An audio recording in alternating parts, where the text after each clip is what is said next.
So here's something that keeps me up at night. We're the most educated generation in history. We have more financial information at our fingertips than Warren Buffett had in his first 40 years combined. And yet, most of us are terrified of investing. Not just hesitant, terrified. I mean, think about it. Our grandparents bought a house, worked one job for 30 years, collected a pension, and called it a day. Simple, predictable, almost boring. And you know what? It worked. But us? We're juggling gig work, side hustles, student debt that feels like a second mortgage, and somehow we're supposed to be building wealth in our 20s? Yeah, right. The thing is, it's not that we don't want to invest. God, do we want to. We see the headlines. We know compound interest is supposedly this magical force. But every time we try to start, we hit this wall. And that wall has a name. It's called reality. So today, I want to talk about why investing feels impossible for young adults right now. Not because we're lazy, not because we spend all our money on avocado toast, though, full disclosure, I had avocado toast this morning and it was excellent. But because the game has changed, the rules have changed, and nobody gave us the new playbook. Let's get into it.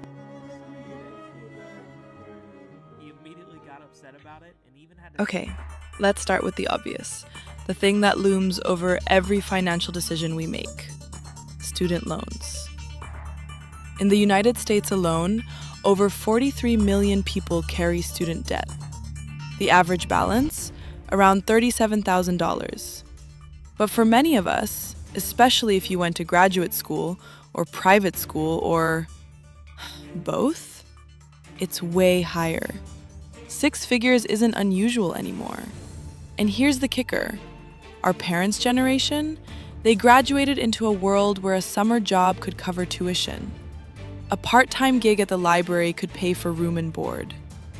We graduated into a world where tuition has risen over 1,000% since the late 70s. 1,000%. So now, imagine you're 25. You've got $40,000, maybe $50,000 in debt. Your monthly payment is $400, $500, $600, maybe more. And someone, usually a well-meaning relative at Thanksgiving, tells you, you should start investing. Compound interest. Time in the market beats timing the market.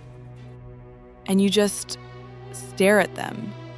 Because where exactly is that money supposed to come from?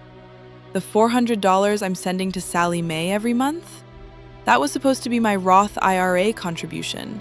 That was my emergency fund. That was my breathing room. There's this psychological weight to debt that people don't talk about enough. It's not just the numbers, it's the feeling that you're already behind, that every dollar you earn isn't really yours, that you're playing catch-up from the moment you get your diploma. And when you feel behind, investing doesn't feel like opportunity, it feels like another thing you're failing at.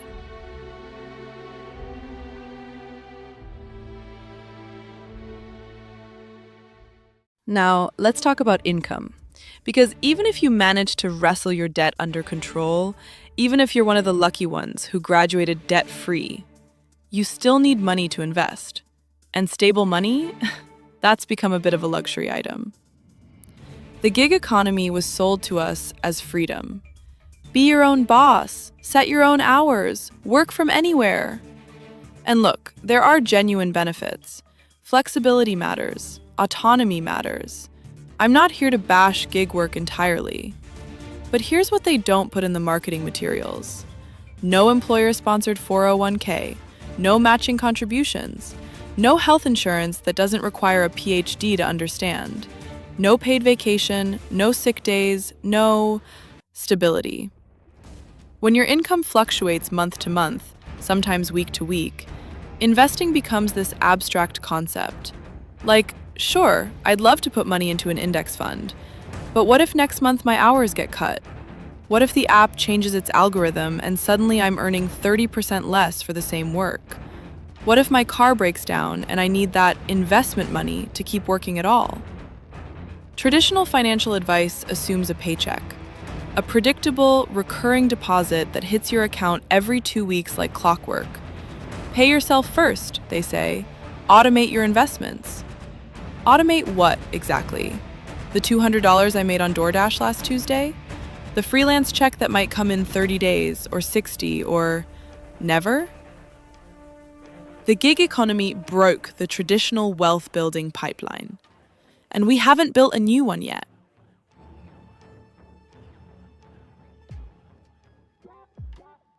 Okay, so let's say, miraculously, you've got some debt relief, some stable income, you're ready to learn about investing. You open your laptop, pull up Google, and drown. There are 14 million YouTube videos promising to teach you investing in 10 minutes. Podcasts, newsletters, TikToks, Reddit threads, Discord servers, paid courses, free courses, courses that cost $2,000 and teach you less than a library book. Everyone's an expert. Everyone's got a hot stock tip. Everyone's made 6 figures in 6 months, and they'll tell you exactly how, for just 3 easy payments of $99.95. And in the middle of all this noise, where's the truth? I remember the first time I tried to open a brokerage account. I spent 3 hours comparing platforms. Fidelity, Schwab, Robinhood, Webull, E-Trade, Vanguard. Each one had a different fee structure, different minimums, different interfaces that looked like they were designed by completely different species. Then I tried to understand what to actually buy. Stocks, bonds, ETFs, mutual funds, REITs, options, crypto, NFTs. What's a SPAC? What's a meme stock? Why is everyone yelling about GameStop? By hour 4, I closed my laptop, I ordered Thai food. I decided investing was a problem for future me. Future me is still pretty annoyed about that, by the way. The paradox is brutal. We have more access to financial information than any generation before us. But access doesn't equal understanding, and understanding doesn't equal confidence. We're drowning in data and starving for wisdom. And the worst part? When you finally find good information, solid, boring, time-tested advice like buy index funds and hold for 30 years, it feels anticlimactic. After all that noise, all that drama, the real answer is just be patient. Where's the dopamine hit in that?